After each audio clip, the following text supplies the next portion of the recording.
If you have a PC and you will like it to be faster, here are 3 tips for you. The first tip will make your PC perform as best as possible. On your keyboard, click the Window button plus R.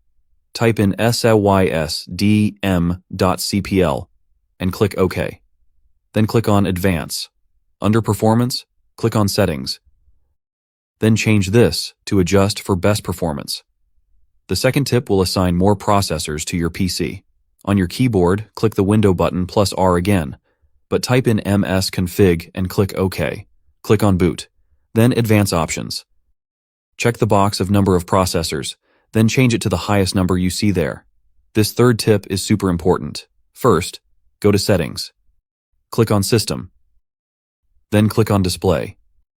Scroll down and click on Graphics. Then change default graphic settings. After that, turn this on.